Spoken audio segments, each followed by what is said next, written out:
My name is Margaret, I am 83 years old, and this is not a story I ever thought I would tell aloud. When you look at me now, with wrinkled hands that tremble as I hold a teacup, or eyes that water when I stare at the sunset, you might think I've lived a quiet and gentle life. But behind my frail smile lies a truth so heavy that I carried it alone for decades. It's the truth of how my own brother abused me until I became pregnant, and how my father, the man who was supposed to protect me, beat me until my body gave way. I remember the night it all came crashing down. My belly had already begun to swell, a shame I tried so desperately to hide under baggy clothes. But secrets have a way of finding daylight. My father stormed into the room, eyes burning with a rage I'd never seen before. "Whose child is that?" he roared, his fist tightening around a leather belt. I tried to speak, my lips trembling, but no sound came out. My silence was enough to condemn me. His hand struck first, then the belt, then his boots, each blow accompanied by words I can still hear in my dreams. "You have disgraced this family." The pain was unbearable, but worse than the pain was the betrayal. I had never told him who was responsible. I thought maybe, just maybe, if I kept quiet, my brother's secret would die with me. But as the blows rained down, I knew silence would destroy me. And then, just when I thought my last breath would escape, my mother's cry pierced the air. She grabbed his arm, begging him to stop. But his fury was uncontrollable.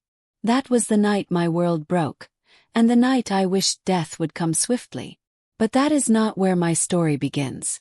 No, to truly understand how I reached that night of blood, tears, and shattered bones, you need to walk back with me.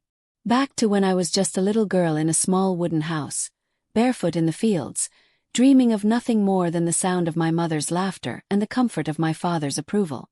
That was the beginning. And also the trap I didn't see forming. Because before the beatings, before the shame, there were whispers in the dark. There were stolen touches when no one was watching. There was the voice of a brother I trusted, telling me this was our secret, telling me love looked like this. And I was too young to know better. What happened before that fateful night of violence will shock you even more than what you've just heard. It will reveal how easily innocence can be stolen, and how the people meant to protect you can become the very ones who destroy you. And so, before I take you further, I need you to stay with me. 'Cause this story is not just about my pain. It's about survival, it's about the courage to keep breathing when your world collapses, and it's about the lesson I learned after years of silence. But I warn you, what comes next will not be easy to hear. Because once I take you back to my childhood, you will see how everything that led to that night was written long before I even knew what danger looked like. The question is, do you have the strength to hear it? I was born in a small town in Kentucky, the second of 4 children. My father worked in the fields and took pride in his discipline, and my mother was the heart of the home, gentle, warm, and always humming hymns when she cooked. To the outside world we looked like the perfect family. But perfection is often a mask. Behind closed doors there were cracks, and through those cracks seeped shadows that grew darker as I grew older. I was closest to my brother James. He was 3 years older than me, and as children, he would always hold my hand when we crossed the road, or share his slice of bread when I was hungry. I trusted him more than anyone. To me, James was my protector. I never knew he would become my nightmare. The first time it happened, I was only 10. My parents had gone to town, leaving James in charge of us. He told my younger siblings to go outside and play, but he asked me to stay. His tone was serious, and I thought he wanted me to help with chores. Instead, he closed the door and whispered, "This is just between us. Don't tell anyone." His hands touched me in places I didn't understand. I froze, confused, ashamed, and too frightened to speak. When it was over, he made me swear to silence. "If you tell, Daddy will kill you," he hissed. And I believed him.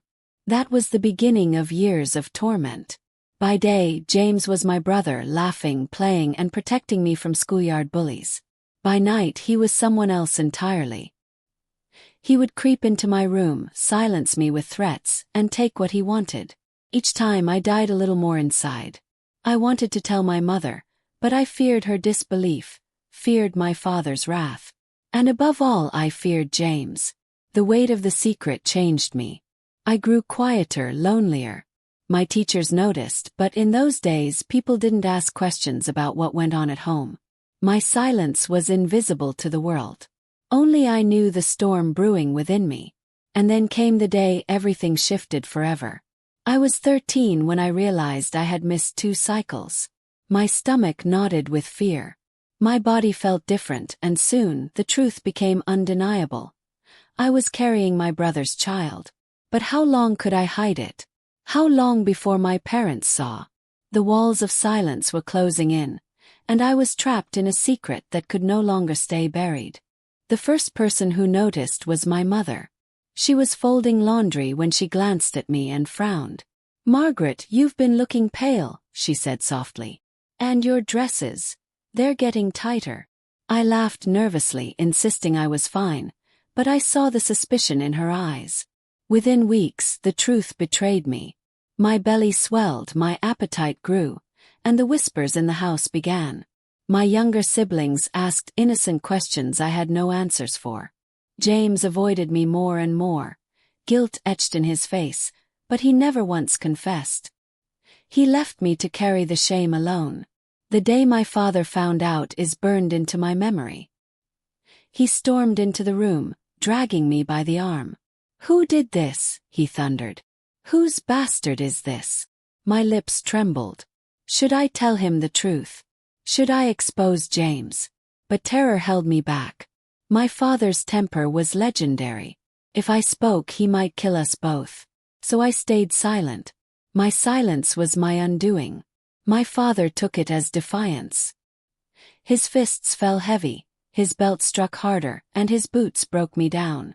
I screamed for mercy, but none came.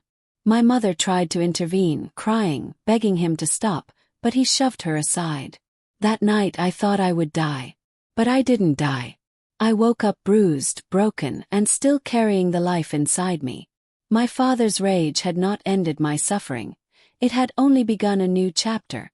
One where I had to face not only my abuser, but also the shame of a family that now saw me as a disgrace. What happened next nearly destroyed me. And yet, it was also the beginning of my survival. The whispers spread quickly. Neighbors began to talk, my schoolmates pointed fingers, and I became the subject of cruel gossip. People called me names I didn't even understand fully at that age. I withdrew from the world, hiding in corners, too ashamed to look anyone in the eye. My father's beatings didn't stop. Every time he saw me, he would remind me of how I had brought shame upon his name. "You're not my daughter anymore," he spat one night. My mother tried to comfort me, but her love was timid, overshadowed by fear of my father's wrath. The day the truth came out was explosive. My mother cornered James one evening, her face pale with suspicion. "Tell me the truth," she demanded. And James, cornered by guilt, finally confessed. I remember hearing his words through the wall, my heart racing. He admitted it, admitted everything. But instead of protecting me, my father roared with even more fury. "You let your own brother defile you," he shouted at me, as if I had invited the abuse. His fists flew again and I collapsed. That night, I realized something that shattered my heart more than any beating ever could.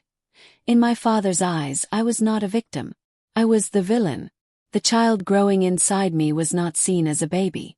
It was seen as a curse. And I was forced to carry both the child and the shame, all while my father's hatred grew stronger by the day. But even curses can turn into strength.